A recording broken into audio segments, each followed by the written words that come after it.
warahmatullahi wabarakatuh. Shalom, Om Swastiastu. Namo Buddhaya, Dan salam kebajikan. Kami dari kelompok 7 kelas E Fakultas Psikologi Universitas Negeri Makassar angkatan 2024. Pada kesempatan kali ini kami akan membahas mengenai materi perkembangan bahasa pada anak dalam psikologi perkembangan anak. Tanpa berlama-lama, marilah kita melangkah ke materi yang pertama.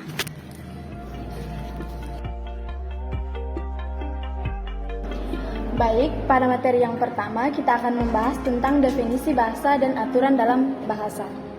Yang pertama, definisi bahasa. Bahasa adalah bentuk komunikasi baik lisan, tulisan, ataupun isyarat yang didasarkan pada simbol. Kita membutuhkan bahasa untuk berkomunikasi dengan orang lain, untuk berbicara, mendengarkan, membaca, dan menulis. Perkembangan bahasa pada anak adalah proses tahap di mana anak mempelajari dan menggunakan bahasa secara efektif. Terdapat dua aspek utama dalam kemampuan bahasa, yaitu berbicara dan memahami bahasa. Hubungan antara bahasa dan psikologi perkembangan menunjukkan bahwa faktor-faktor seperti interaksi sosial dan pengalaman sangat mempengaruhi perkembangan bahasa. Baik, yang selanjutnya yaitu sistem aturan dalam bahasa.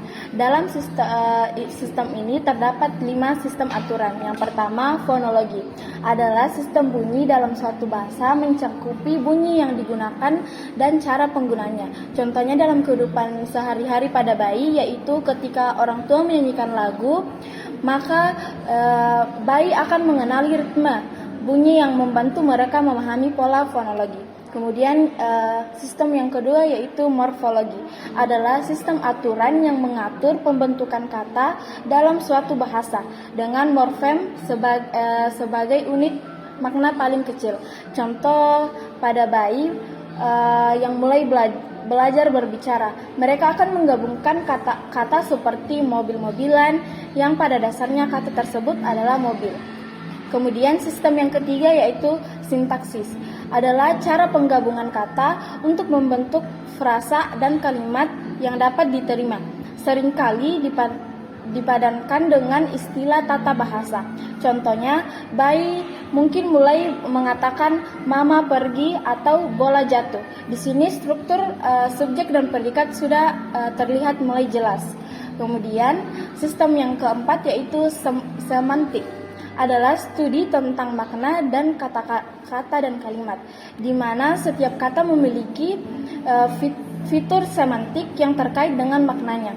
Contoh sederhananya pada bayi yaitu ketika bayi mendengar kata mama, maka mereka akan mengenali sosok ibunya.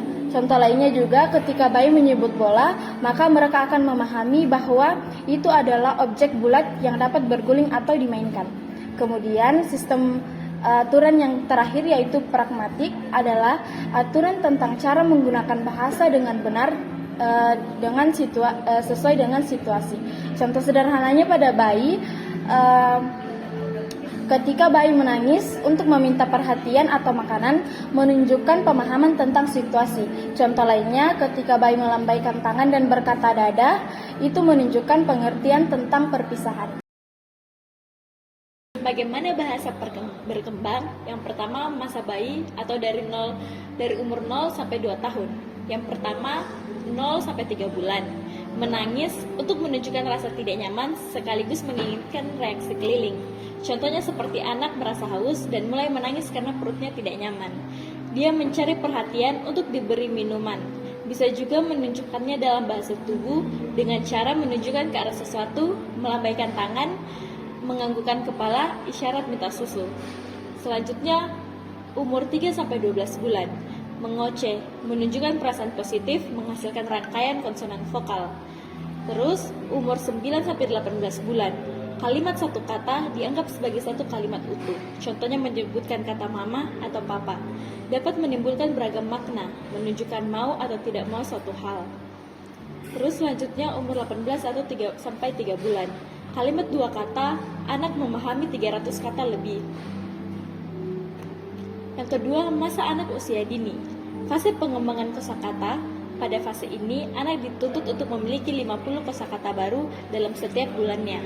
Kemampuan ini bisa didapatkan oleh anak melalui lingkungan sekitarnya dengan percakapan atau storytelling.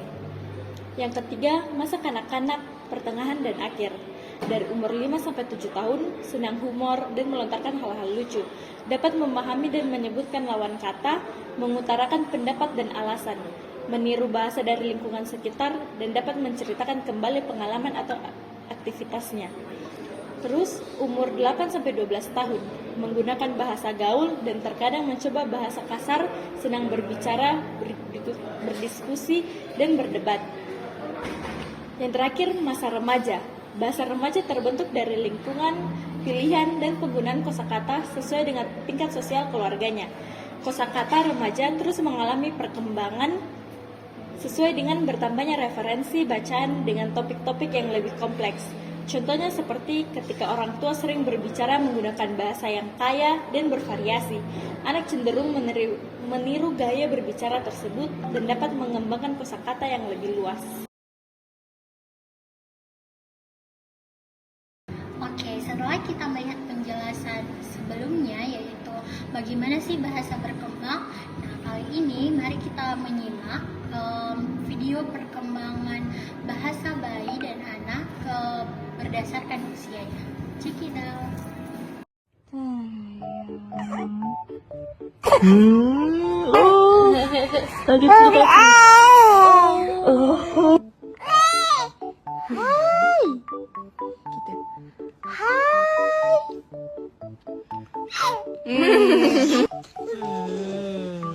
Sepertinya tangisan minta nyen. Coba kita tawarin.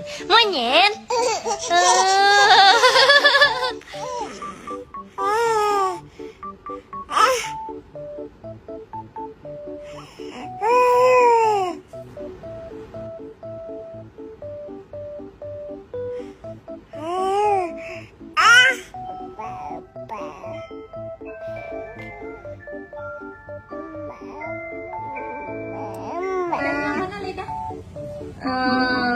Coba mana ketawa lagi.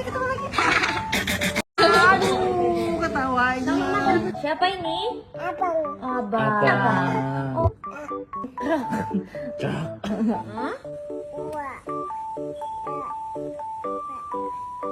Nih.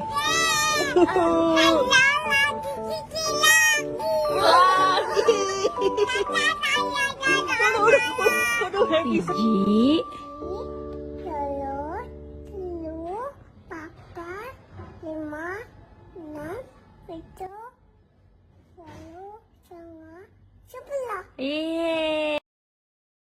Selanjutnya adalah materi pengaruh faktor biologis dan lingkungan terhadap bahasa.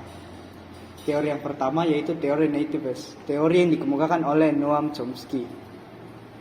Berikut adalah inti dari teori ini. Yang pertama, perangkat akuisisi bahasa atau disingkat menjadi LAD, yang otak manusia mempunyai bagian khusus yang mempunyai fungsi untuk belajar bahasa sejak lahir. Bagian ini ibaratnya seperti software bawaan yang sudah mengetahui aturan dasar bahasa di seluruh dunia. Yang kedua, anak cepat belajar bahasa. Anak kecil bisa belajar bahasa dengan cepat sekali, bahkan lebih cepat dari belajar dengan hal lain. Ini karena mereka mempunyai alat bantu khusus di otak yang membantu mereka untuk belajar bahasa. Yang ketiga, semua bahasa itu mirip. Meskipun bahasa di dunia itu berbeda-beda, sebenarnya ada aturan dasar yang sama di semua bahasa, yang artinya otak kita sudah siap untuk belajar bahasa apapun sejak lahir. Teori yang kedua adalah learning theory. Bahasa diperoleh anak melalui proses belajar, yaitu melalui imitasi, belajar model, dan belajar dengan reinforcement atau penguatan. Belajar melalui imitasi itu seperti kayak seorang ibu berkata, ayo kita makan apel. Anak yang mendengar itu kemungkinan akan meniru apa yang ibunya katakan saat melihat apel. Jadi saat dia melihat apel, dia juga akan mengatakan, ayo kita makan apel. Yang kedua, belajar model itu ketika seorang anak melihat kakaknya membaca buku dan berbicara tentang isi buku tersebut. Sang anak mungkin mulai mencoba membaca dan mendiskusikan buku mereka sendiri. Dalam hal ini, kakak tersebut berfungsi sebagai model yang mempengaruhi cara anak belajar berkomunikasi. Yang ketiga, reinforcement atau penguatan. Jika seorang anak mengatakan, saya mau main bola, dan orang tua mereka merespon dengan, bagus sekali, ayo kita main bola. Anak tersebut mendapatkan penguatan positif. yang mendorong mereka untuk menggunakan kalimat tersebut lagi di lain waktu. Teori yang ketiga adalah interaksionis. Bahasa diperoleh dari interaksi antara faktor biologis dan interaksi sosial. Potensi bahasa yang dibawa sejak lahir atau faktor biologis akan berkembang optimal jika mendapatkan stimulasi yang tepat dari lingkungan. Sebaliknya, lingkungan yang kurang mendukung dapat menghambat perkembangan bahasa anak, bahkan pada anak yang potensi bahasanya itu tinggi. Contohnya, jika anak ini tumbuh di lingkungan yang kaya akan bahasa, contohnya anak yang memiliki kecerdasan bahasa tinggi. Jika anak ini tumbuh di lingkungan yang kaya akan bahasa, ia bisa mengembangkan kemampuan berbahasa dengan baik. Namun, jika ia tumbuh dalam lingkungan yang minim stimulasi bahasa, potensinya mungkin tidak akan maksimal. Materi selanjutnya, pandangan interaksionis, yang melihat bahwa penguasaan bahasa merupakan hasil faktor-faktor input dan mekanisme internal pembelajaran. Teori interaksionisme memandang bahasa sebagai hasil dari interaksi antar faktor biologis, psikologis, dan lingkungan sosial. Bahasa bukan sesuatu yang hanya diperoleh secara alami atau melalui pembelajaran yang formal, melainkan hasil dari proses yang dinamis dan secara terus-menerus. Yang pertama, bahasa sebagai alat sosial. Bahasa bukan hanya kata-kata, tetapi alat untuk berinteraksi dan mengenal diri. Yang kedua, peran lingkungan sosial. Lingkungan sekitar sangat mempengaruhi cara untuk anak belajar bahasa. Yang ketiga, konstruksi aktif.